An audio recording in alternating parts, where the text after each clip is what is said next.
Hello students, एडुबिला point channel में आपका स्वागत है। आज हम करेंगे क्लास 9th के एसएसटी की वर्कशीट नंबर 66।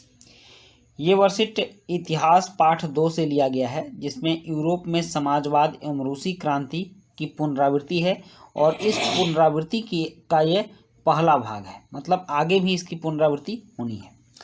इस वर्कशीट में कुल 10 प्रश्न हैं, 11 प्रश्न हैं, जो कि सभी एक एक नंबर के प्रश्न हैं और बहुत ही आसान से सवाल हैं। इसे हम काफ़ी आसानी से कर सकते हैं। जैसे कि आप देख लीजिए, यहाँ कुछ प्रश्नों के समूह दिए गए हैं। एक तरह के प्रश्नों के प्रश्न 1 और 2 के उत्तर एक वाक्य में दीजिए। तो जदीदी कौन थे और अंतर्राष्ट्रीय महिला दिवस किस दिन मनाया जाता है।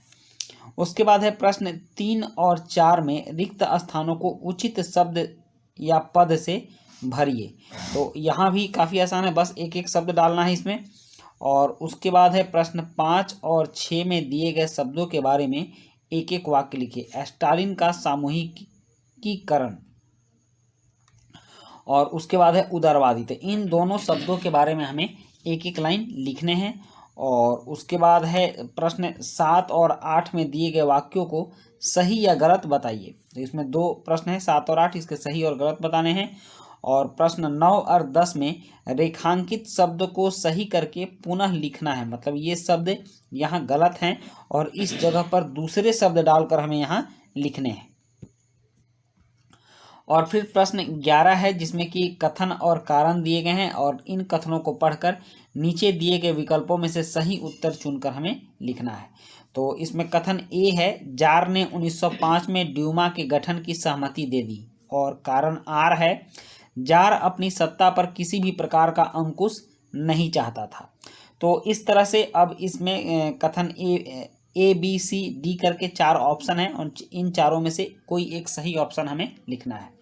तो चलिए अब इन प्रश्नों के उत्तर लिखते हैं। प्रश्न 1 है, जदीदी कौन थे। तो इसका उत्तर है, जदीदी रूसी साम्राज्य में मुस्लिम धार्मिक सुधारक थे। और प्रश्न 2 है, अंतर्राष्ट्रीय महिला दिवस कब मनाया जाता है। तो इसका उत्तर है, अंतर्राष्ट्रीय महिला दिवस 8 मार्च को मनाया जाता है। और प्रश्न 3 है, रिक्त स्थानों को भरिए। तो यहाँ जो मैंने ब्लू कलर से लिखा है, यही रिक्त स्थान था। तो रूस में बड़े किसानों को कुलक कहा जाता है और ये ब्लू वाला ही रिक्त स्थान में डाला गया है, आप इसको लिख लीजिएगा। और प्रश्न 4 भी है, रिक्त स्थानों को भरिए। तो रूस में निर्वाचित परामर्शी संसद, जिसका गठन 1905 में हुआ था, का नाम ड्यूमा था। यहाँ ड्यूमा भी ब्लू कलर में है और ये भी रिक्त स्थान था, तो आप वहाँ ड्यूमा डालिएगा। उसके बाद है प्रश्न 5। प्रश्न 5 है, दिए गए शब्द के बारे में एक वाक्य लिखिए। तो यहाँ है, स्टालिन का सामूहिकीकरण। ये शब्द कुछ सही नहीं है, आप इसका लिखिएगा सामूहिकीकरण। तो इससे व्याख्या है इसकी, स्टालिन का सामूहिकीकरण 1929 में लागू किया गया था, जिसका मुख्य उद्देश्य खाद्यान्न उत्पादन में वृद्धि करना था। उसके बाद है प्रश्न 6। प्रश्न 6 है कि दिए गए शब्द के बारे में एक वाक्य लिखना। तो इसमें भी उदारवादी के बारे में एक वाक्य लिखना है। तो इसका उत्तर है, उदारवादी रूस में धर्मनिरपेक्षता, मानव अधिकारों तथा बदलाव के पक्षधर थे और राजतंत्र के विरोधी थे। मतलब ये सारे जो शब्द आ रहे हैं, ये सारे शब्द आपको राजतंत्र में प्रायः नहीं देखने को मिलते हैं। धर्मनिरपेक्षता, मानव अधिकार, इन सभी बातों की चर्चा लोकतंत्र में ही होती है, इसलिए ऐसे भी माना जा सकता है कि ये सभी बात राजतंत्र में नहीं होते हैं और राजतंत्र के विरोधी हो सकते हैं। तो उसके बाद है प्रश्न 7 और 8 में दिए गए वाक्यों को सही या गलत बताइए। तो प्रश्न 7 है, समाजवादी निजी संपत्ति के विरोधी थे, यानी वे संपत्ति पर निजी स्वामित्व को सही नहीं मानते थे। सही या गलत। तो समाजवादी पूरे समाज को लेकर चलने वाले हैं और निजी संपत्ति जब बनेगी तो इस तरह से पूंजीवाद को प्रश्रय मिलेगा, तो वे लोग निजी संपत्ति को सही नहीं मानते थे, तो ये सही होगा। ये समाजवादी की जो सोच है, उनका जो विचारधारा है, ये सही है। और उसके बाद प्रश्न 8 है, लेनिन के नेतृत्व में बोल्शेविक 1914 से ही युद्ध का विरोध कर रहे थे। तो ये भी सही है, क्योंकि बोल्शेविक 1914 से ही युद्ध का विरोध कर रहे थे। और फिर प्रश्न आता है 9 और 10 में रेखांकित शब्द को सही करके वाक्य को पुनः लिखिए। तो यहाँ भी जो ब्लू वाला शब्द है ये रेखांकित है, इसको सही करके इसके जगह पर हमें सही शब्द लिखना है। तो प्रश्न 9 है, रेडिकल ऐसा राष्ट्र चाहते थे जिसमें सभी धर्मों को बराबर का सम्मान और जगह मिले। तो इसका उत्तर है उदारवादी ऐसा राष्ट्र चाहते थे जिसमें सभी धर्मों को बराबर का सम्मान और जगह मिले। उसके बाद है प्रश्न 10। प्रश्न 10 में भी है, इसके भी इस शब्द को हमें बदलना है।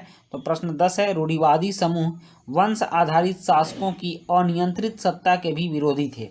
वे सरकार के समक्ष व्यक्ति मात्र के अधिकारों की रक्षा के पक्षधर थे। तो इसका उत्तर है उदारवादी समूह वंश आधारित शासकों की अनियंत्रित सत्ता के भी विरोधी थे। वे सरकार के समक्ष व्यक्ति मात्र के अधिकारों की रक्षा के पक्षधर थे।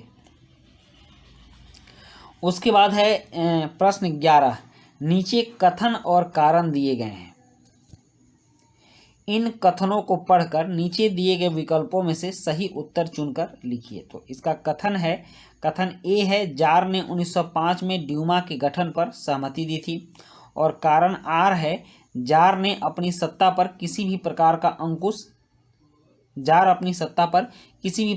अंकुश नहीं चाहता था। तो इसका उत्तर बी होगा कि कथन ए और कारण आर दोनों सही है। ये दोनों सही है, परंतु कारण आर कथन ए की सही व्याख्या नहीं करता है।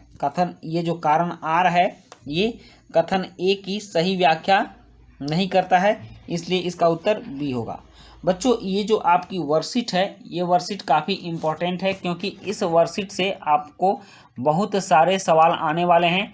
क्लास 9 के इतिहास पाठ 2 में यूरोप में समाजवाद एवं रूसी क्रांति, ये जो है इससे परीक्षा में सवाल आते हैं और बहुत सारे सवाल आते हैं। इसलिए आप इस चैप्टर को बार बार पढ़िएगा, बहुत बार पढ़िएगा, और पढ़ने के बाद इसके एक एक प्रश्नों को बारीकी से आप देखिएगा, ताकि सारे सवाल के जवाब आप दे सकें। और हमारे चैनल के साथ बने रहिएगा। इस चैनल पर आपकी सारी वर्कशीट टाइम से आती है और पहले भी अपलोड हो जा रही है। तो मिलते हैं हम लोग नेक्स्ट वर्कशीट में। Thank you.